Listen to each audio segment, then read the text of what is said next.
उत्तर प्रदेश की 9 विधानसभा सीटों पर अगले माह 13 नवंबर को उपचुनाव है। इनमें अलीगढ़ की खैर विधानसभा सीट भी शामिल है। खैर सीट पर प्रशासन ने चुनाव की तैयारियां शुरू कर दी हैं। दूसरी तरफ सियासी दल और प्रत्याशी मतदाताओं को साधने के लिए जोर शोर से सियासी दांवपेच आजमाते नजर आ रहे हैं। इस सीट पर समाजवादी पार्टी को अभी तक जीत नहीं मिली है। खैर सीट पर नामांकन प्रक्रिया पूरी हो चुकी है। यहां पर सबसे पहले आजाद समाज पार्टी के प्रत्याशी नितिन कुमार चोटले ने नामांकन दाखिल किया था। सपा, बीएसपी, बीजेपी और आजाद समाज पार्टी ने जातीय समीकरणों को साधने के लिए मजबूत प्रत्याशी चुनावी रण में उतारे हैं। बीएसपी ने खैर उपचुनाव में इस बार डॉक्टर पहल सिंह को प्रत्याशी बनाया है। दूसरी तरफ उसकी प्रतिद्वंदी आजाद समाज पार्टी ने नितिन कुमार को प्रत्याशी बनाया है। इंडिया गठबंधन से समाजवादी पार्टी के टिकट पर डॉक्टर चारुकेन अपनी किस्मत आजमा रही हैं, जबकि सत्तारूढ़ बीजेपी से सुरेंद्र दिलेर चुनावी रण में उतरे हैं। एएसपी की रणनीति में दलित वोटर्स को साधने की रणनीति दिखती है। इसकी वजह है खैर में दलित वोटरों का खासा प्रभाव। एएसपी के राष्ट्रीय अध्यक्ष चंद्रशेखर आजाद अगर यहां अपनी पकड़ मजबूत करते हैं तो यह चुनावी मुकाबला किसी भी ओर मुड़ सकता है। नितिन कुमार ने इस दिशा में अपनी कोशिशें तेज कर दी हैं।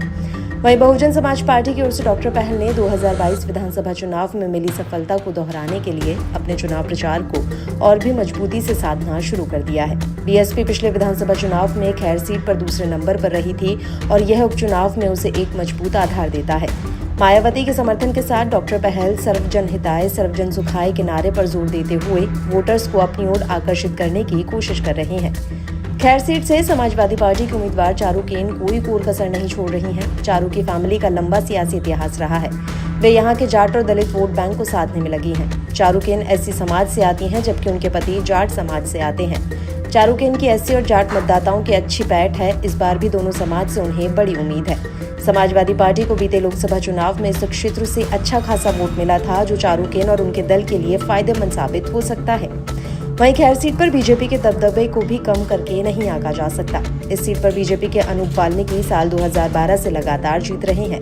बीते लोकसभा चुनाव में अनूप वाल्मीकि के हाथरस से सांसद निर्वाचित होने पर खैर सीट खाली हो गई थी। अब भारतीय जनता पार्टी ने सुरेंद्र दिलेर को चुनावी मैदान में उतार कर यहाँ के उपचुनाव को दिलचस्प बना दिया है। पूर्व मुख्यमंत्री मायावती के प्रचार के बिना बहुजन समाज पार्टी की चुनौती खैर में थोड़ी मांद पड़ती नजर आ रही है, लेकिन दलित और अन्य पिछड़े वर्गों में उसकी पुरानी पकड़ को नजरअंदाज नहीं किया जा सकता। एएसपी, बीएसपी, सपा और बीजेपी इस चुनाव में पूरी ताकत झोंक रही हैं, जिससे ये मुकाबला रोचक हो गया है।